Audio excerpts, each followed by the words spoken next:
What's up, guys? Now today I want to show you a nice simple but very effective leg workout that you can implement into your routine alongside the upper body workout that I've shown previously. So if you didn't see that one, go back and have a look at that. A lot of simple but again very effective exercise that you can implement again into your routine. So we need to complement that upper body workout with the lower body workout. Now I think it's great that it's got so popular that a lot of women love training their legs. But I would say to them as well, make sure you balance that out with the upper body. So go back and watch that video. But you can flip it on the other side and say, there's a lot of lads, and obviously I've been in the gym environment for a long time, and there's a lot of lads that do skip leg day. We all know that common meme and that joke, but yeah, I think you're missing a lot of, you're leaving a lot of money on the table by not doing those leg days. Lots of beneficial hormone releases, the big, large muscle groups that burn a lot of fat. During training and after training, you get this post-exercise oxygen consumption. So basically, you just burn a lot of calories just recovering from that oxygen debt, which means when you do train legs, they're going to be very hard, especially if you go to failure, like go back to my previous video with the upper body. If you go to failure, like I recommend the same for the lower body. So when I do actually see people training the lower body, then they're training it. They're not actually pushing themselves as they would if it was an upper body. Like, you need to push yourself like you do when you're doing your chest and your biceps. And that is hard. It's easily said than done, I get that. And because of this oxygen debt. But you then reap the rewards from the post-exercise oxygen consumption. More muscle on your body, big, large muscle groups, burn a lot of fat. And muscle is energetically expensive tissue. So basically just having more muscle burns more fat. So again, a reason why I've spoken before, women having muscle, you're not just going to get big and bulky, but that's another video that we've already done. So for the intensity piece, training your legs can be very difficult. It's very taxing on your oxygen demand. Big muscle groups like your quadriceps, your glutes, your hamstrings, even your calves, your adductors, and then especially if you're doing some sort of squat movement, your lower back, your erector spine, it's not just from the pelvis down. A lot of muscles taking up a lot of oxygen. You might, especially if you go into those high rep ranges, you might feel a little bit fatigued, a little bit nauseous, a little bit lightheaded, but that's completely normal. Obviously you want to do it safe. Don't be passing out and things like that, but there's a lot of people are more on the side of no intensity rather than too much intensity. So if you're on the too intensive side, you won't be watching my video anyway. So let's say this is aimed at people that can't seem to grasp that intensity, and hopefully it'll come across in the video examples that we show of the exercises. So when you do go to failure, like you're not afraid of doing for the chest and the bicep workout, you're going to fail, you're grinding that last rep out. If it's a safe machine, then you might even go for another one, because then if you fail, you can just slowly lower it back down. You're not going to get stuck under a squat, which we'll talk about, the barbell squat and myths and if you need to do it, etc. You're going to get that burn,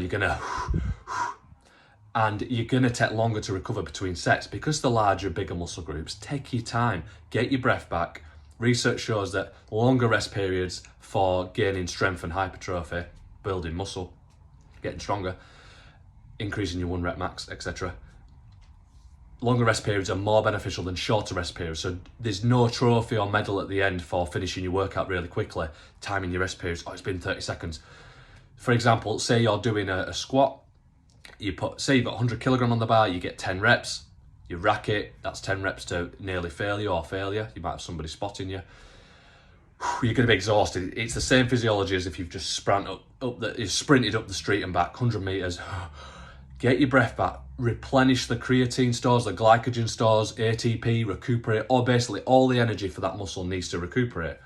If you only wait 30 seconds, get back under the bar, you might only get 2 or 3 reps. You rest 2 or 3, 4, up to 5 minutes, depending on your fitness level. You might get another 9, even 10 reps again.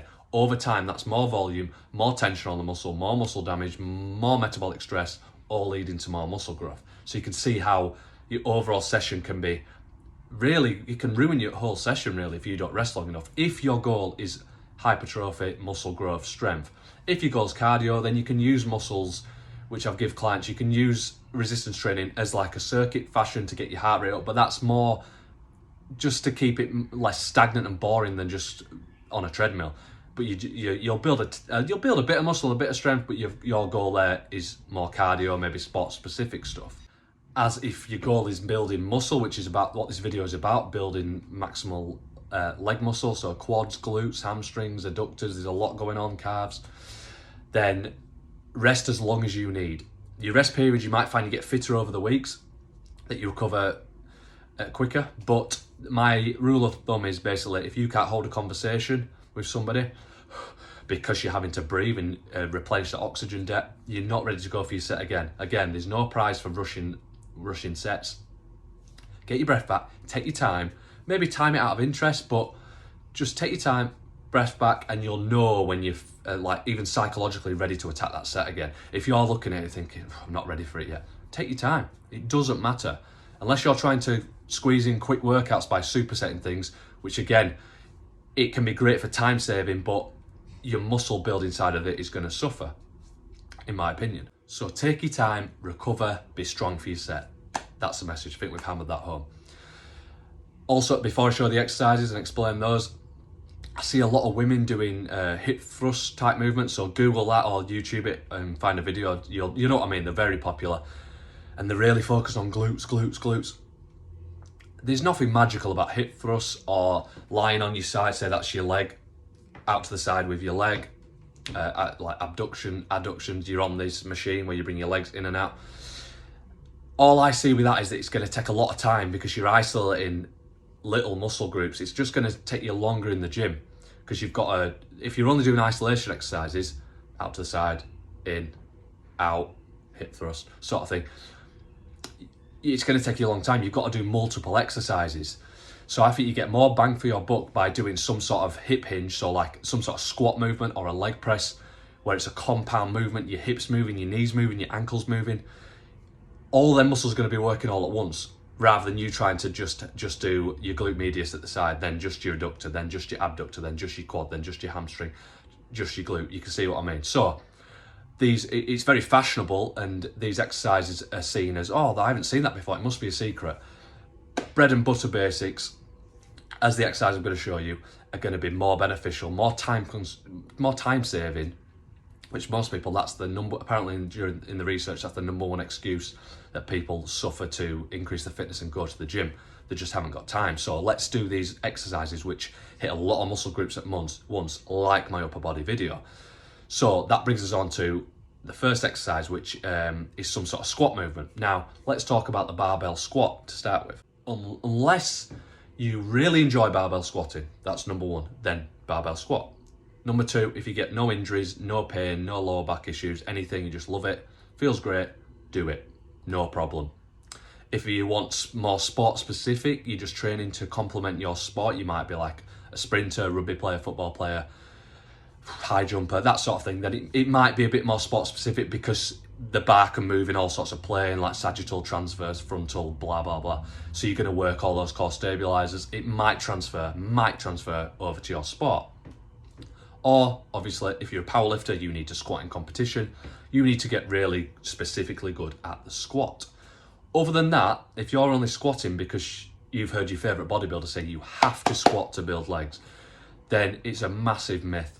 6-time Mr. Olympia, Dorian Yates, obviously on a lot of pharmaceutical drugs when he was at his prime and assisted athlete, but he's just one example of a lot of pro bodybuilders that don't squat. Well, they don't barbell squat, which is the bar on your back, free weight, blah, blah, blah. There's excellent, this day and age, you make use of these machines. There's excellent squat machines. There's like pendulum squats, hack squats.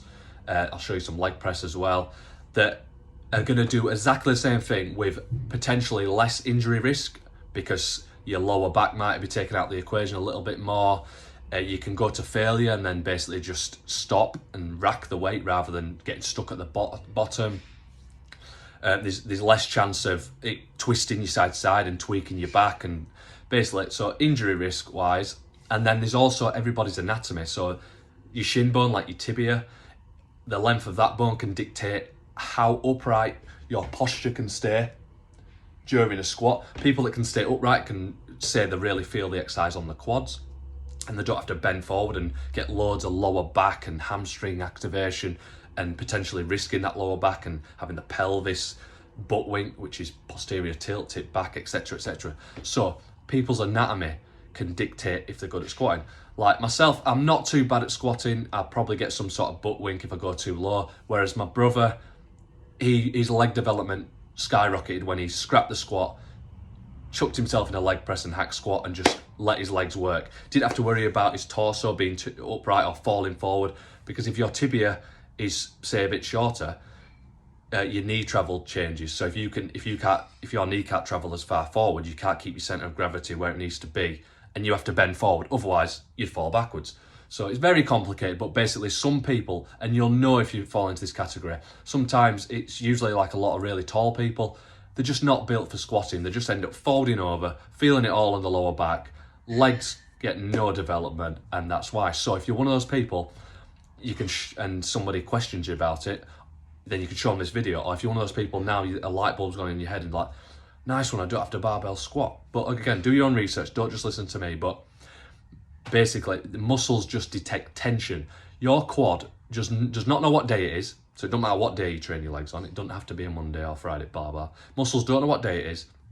They don't know if you're in a machine or in a free weight. They don't know.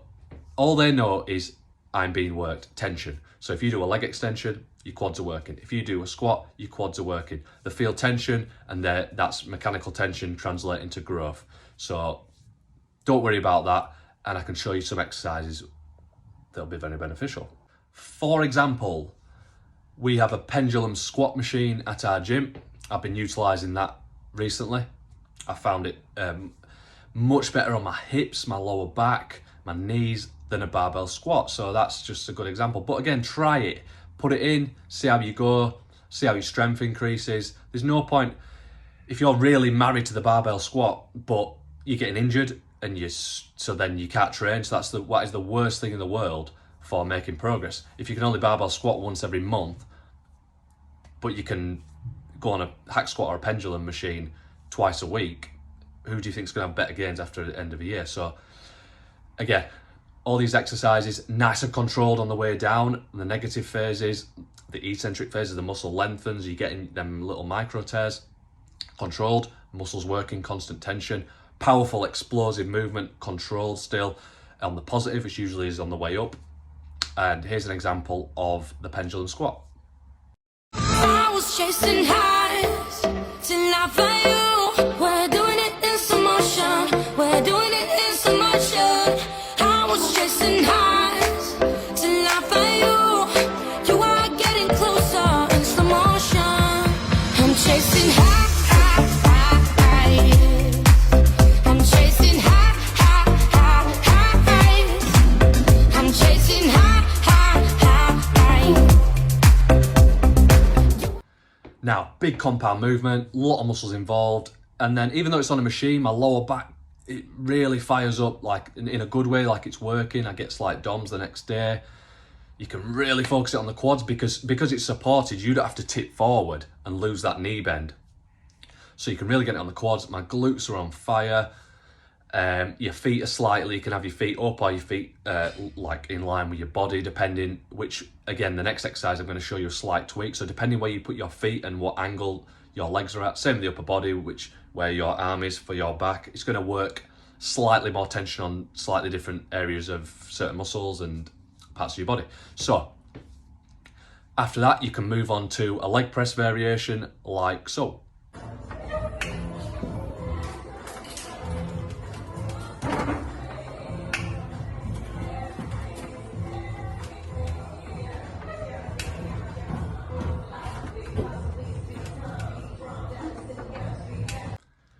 Now, as you can see, obviously your hips are flexed to be in a leg press. So automatically you're going to get a bigger stretch on your glute and your hamstrings. So that can work a lot more alongside a nice, more upright squat movement. But because your legs are higher, you'll probably get more glute and hamstring activation, which is great. So we're not just chucking any old exercise in, everything's got a purpose. You can play around your foot position. You might put them higher if you want to go more glute and hamstring focused day. You can go lower where you'll get more knee bend, which brings the quads in more, depending on what you want to improve on, your imbalances, your weaknesses, etc. You've got a nice backrest, very convenient. Again, taking the lower back out of the equation. So say again, you're someone who barbell squats, but your lower back is the limiting factor in the movement. You can really take your legs to failure, lock yourself in a leg press and get the most out of the growth. You can really take those quads, glutes, hamstrings, even your calves, etc. to failure. I really feel it in my adductors rather than just sitting on the adductor machine, which again, you can do if you've got time to add those in. They can be the nice icing on the cake for some isolation exercises, but when we've got most energy in the session at the start, when we're really motivated, I wouldn't want to do my squats and leg press like towards the end of the session, but that's personal preference. I know people that can do that and they want to do some leg extensions and hamstrings, adductors first, just to get themselves going. Absolutely fine. There's no set rules. This is just my advice. So again, nice and slow on the way down, powerful press, and you'll probably feel it more in your glutes, adductors, maybe hamstrings, slightly different from the squat. A great addition to a leg workout. Now to top the session off, isolation exercises, completely fine to put them in. I just don't think your whole session should be 8 isolation exercises. So if you have to do 8 of them rather than just 4, maybe compound sets, etc., you can see our time would start to add up. So we've done big hip hinge movements, a lot of bending at the hips, bending at the knees. If the hips are bending, the glutes are working. You've got a lot of glute activation with those 2 exercises. You can use a lot of weight, cause a lot of mechanical tension, which is shown to be the #1 driver of muscle hypertrophy. So if you're, not necessarily just girls, but I seem to see a lot of girls doing them. If you're a girl that really wants to develop your glutes, for example, and you're only doing these hip thrusts because your favourite Instagram model's doing them, and you're not improving, scrap them, try some basic exercises, load the weight up, go to failure. Again, the intensity is going to be hard, you're going to be out of breath, but you're going to reap the benefits. So try those. So once you've done those, I think the icing on the cake, and there's anatomical reasons as well, is some isolation exercise at the end. So we'll start with a seated hamstring curl, which is here.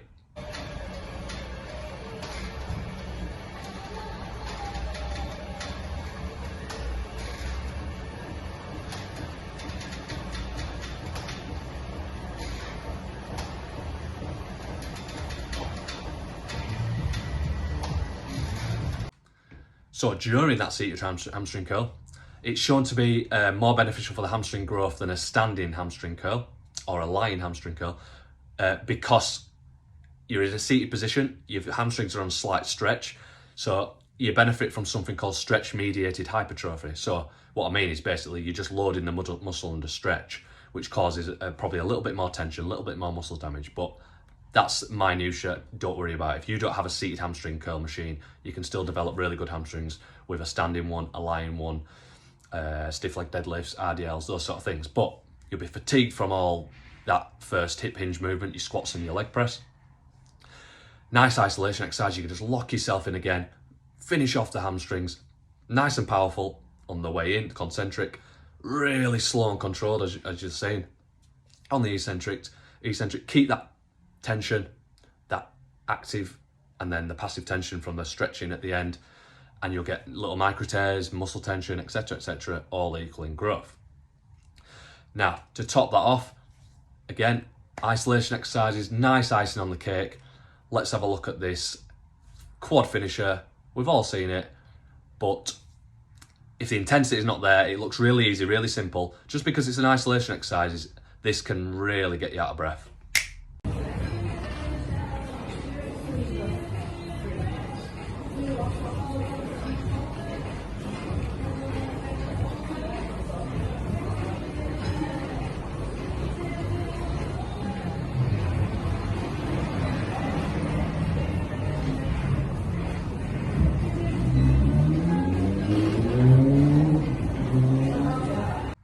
So after that, again, surprise, surprise, slow and controlled, powerful on the concentric, but still controlled. You should be gasping for breath, especially if you're going 15, 20 rep plus when you're really depleting glycogen. You get a big oxygen debt, lots of lactic acid, the burn, etc., hydrogen ions.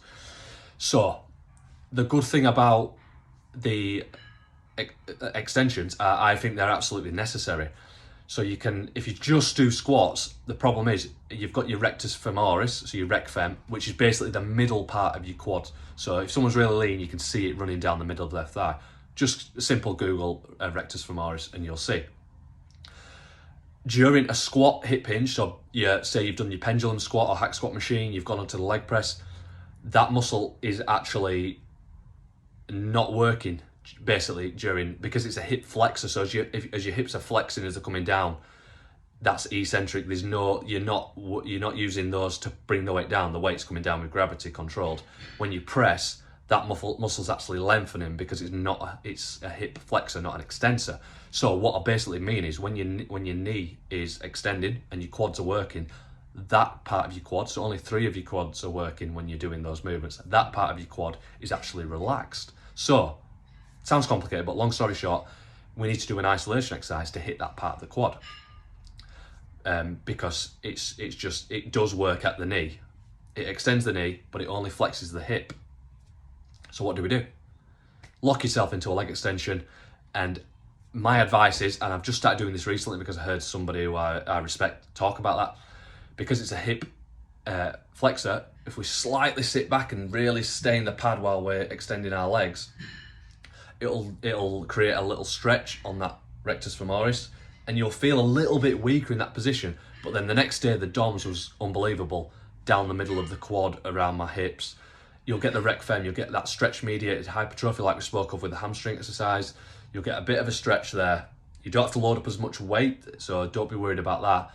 But you basically, if your muscle's too short, it won't be in a strong position, length tension relationship basically. So you're putting it at stretch a little bit, probably get more damage, more muscle growth, etc, etc. So, rambled on a lot, and we'll finish this video very soon. And we'll finish it with going back to the number one thing for this leg day is not you have to squat. We've also always established that. Doesn't really matter on the exercises, but I think compound exercises are going to be more bang for your buck time-wise and muscular growth-wise. Don't have to hip thrust your way to a great set of glutes. We've gone over all that. But the number one thing is intensity, okay? Go into failure, okay? Treat it as a chest and bicep day. Real intense. And that's why it's hard, but that's why you don't see everyone walking around with excellent legs. It's usually the top half that's dominant. So if you just go into the gym with that mindset, if you need to just switch off, get your headphones on, basically it says that to people that are trying to talk to you. I know it can be a bit rude, but that is your time in the gym, and a lot of people's time is precious, it's valuable. Don't waste your time talking to people. Keep that intensity up.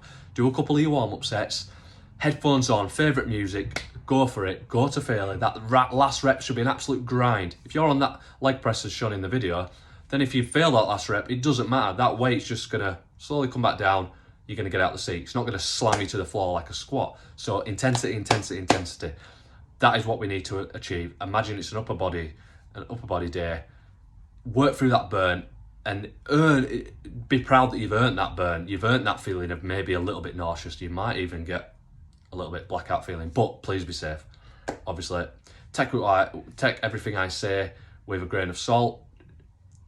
Ease into it if you're not used to it, because even if you've done loads of leg days, then all of a sudden you start doing leg days how I recommend and going to failure, you could be really sore, you could be really tired. Which brings me on to my last point.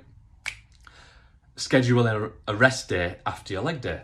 That's perfectly normal. I see a lot of pro bodybuilders doing that. I've dabbled with it myself at the minute. I'm doing that at the minute. So absolutely fatigue, nervous system can be really drained, glycogen in the muscles, creatine, etc, etc. So if you really push it on that leg day, which you'd need to push it to deserve a rest day, if you do a leg day and feel absolutely over the moon, on top of the moon basically, wide awake the next day, maybe you haven't pushed it enough. So play around with that. Schedule in a rest day. If you're hitting that intensity, it can just give your whole system a chance to recover. But just because you've done your legs doesn't necessarily mean you could go in the next day and have a fantastic chest workout. Your strength can be decreased just because it's not specifically chest and pushing muscles. Your nervous system, your brain is the energy which tells your muscles to contract. That is the electrical signal. If that is decreased and diminished, then your strength can suffer. So that might, again, alarm bells might be going off, light bulb moment, like, oh, why is my bench press like suck after a squat day, but my squats went great? So simple rest day, recharge the batteries and get to work.